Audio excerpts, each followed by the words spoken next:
Everyone, आज हम करेंगे क्वेश्चन नंबर 58। सीक्वेंस वाइज ये क्वेश्चन नंबर 58 है और सीबीएसई के क्वेश्चन बैंक का ये फर्स्ट क्वेश्चन है। तो आज हम क्वेश्चन बैंक से स्टार्ट करेंगे हमारा केस स्टडी। तो चलिए पहले स्टेटमेंट को रीड करते हैं।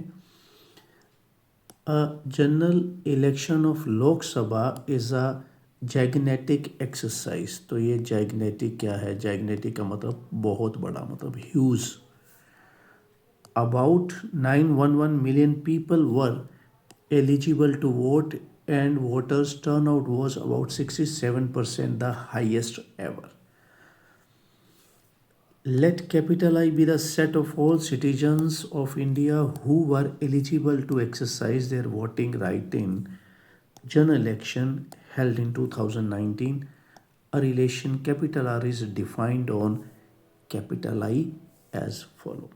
तो ये रिलेशन ऐसे दिखाया है, V1 और V2 ऑर्डर पेयर है।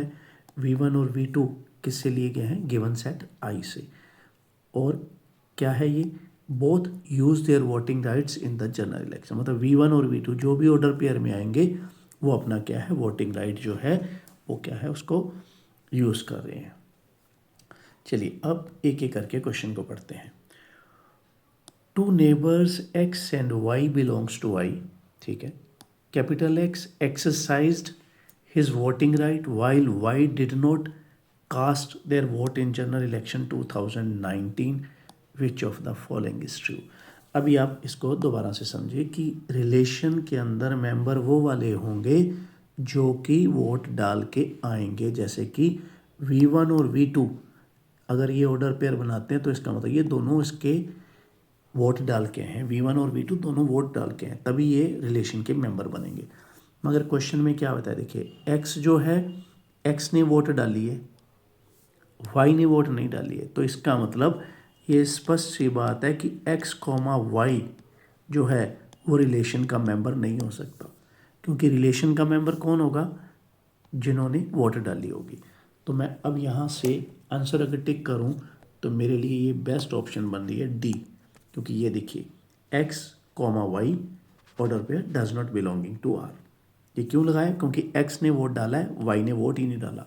तो अगर दोनों वोट डालते तब हम इसको टिक करते, ठीक है। फिलहाल यहाँ पे डी ऑप्शन हमारी राइट ऑप्शन है। चलिए अब आगे बढ़ते हैं। Mister X and his wife W both exercised their voting right in general election 2019। Mister X ने भी वोट डाला है, उसकी वाइफ डब्ल्यू ने भी वोट डाला है। विच of the following is true? तो अब देखिए, अब एक्स डब्ल्यू आर का मेंबर है, यस, क्योंकि एक्स ने और उसकी वाइफ ने वोट डाली है। तो डब्ल्यू एक्स भी आर का मेंबर होगा, यस, क्योंकि इसमें भी बात तो वही है।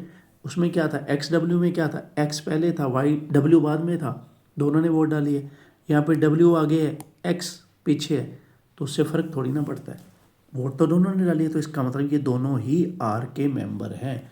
तो इसका मतलब ये हमारी होगी ए ऑप्शन करेक्ट, क्योंकि दोनों ही आर को बिलोंग करेंगे। तीसरे पे आते हैं।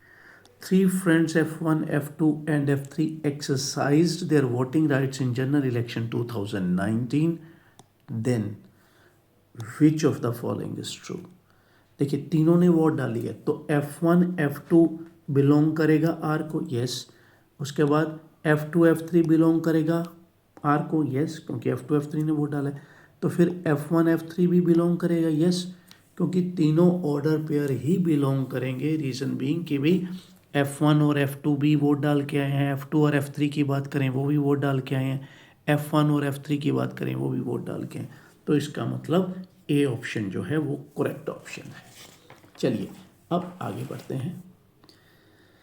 The above defined relation are is, तो हमने क्या किया था एक्चुअली, क्वेश्चन जो सेटर है ना वो क्या करवाना चाहता है, अभी आप देखिए यहाँ पे कि अगर मैं यहाँ पे थोड़ा सा आपको बताऊँ, देखिए symmetric and transitive but not reflexive, तो ये भी यहाँ पे ये सूट नहीं करेगा।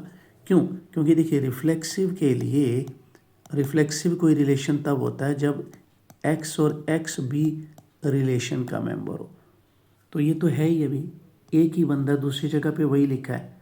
तो अगर एक्स वोट डाल के आया है, एक्स अगर आई का मेंबर है, ठीक है, तो एक्स एक्स तो आर का मेंबर हो गई होगा, क्योंकि एक ही आदमी की 2 बार बात हो रही है ना भाई। अगर एक्स ने वोट डाली है तो यहाँ पे 2 बार लिखने से वो रिलेशन का मेंबर तो होगा ही होगा, इसका मतलब रिफ्लेक्सिव तो है ही है। अब सिमिट्री के लिए क्या चाहिए था? सिमिट्री के लिए ये चाहिए था कि अगर एक्स और वाई ने वोट डाली है तो वाई और एक्स भी आर को बिलोंग करना चाहिए। तो बात तो सही है। अगर हम बोल रहे हैं कि एक्स और वाई ने वोट डाली है तो वाई और एक्स ने भी तो वोट डाली है, बात तो एक ही है, तो इसका मतलब सिमेट्रिक भी है।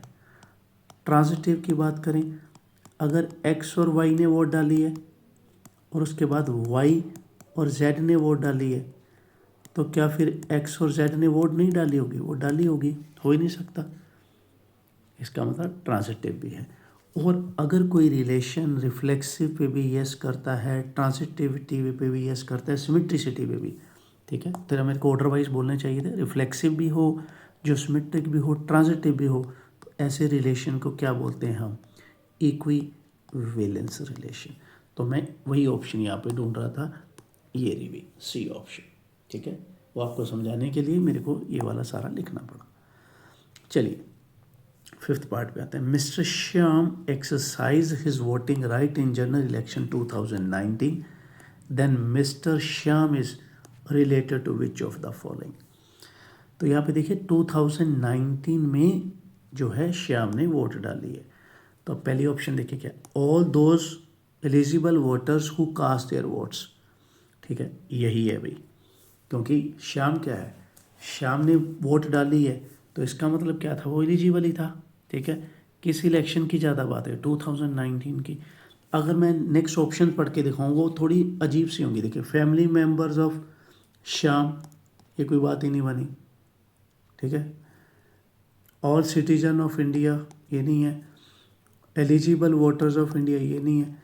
तो मतलब अब 2 चीज़ों से इसकी ऑप्शन मैंने टिक किया, ध्यान रखना आपने। एक तो भाई क्या है, उसने एक्सरसाइज की अपनी वोट डाली है, और जनरल इलेक्शन 2019, क्योंकि ये उसने शुरू में बताया गया था।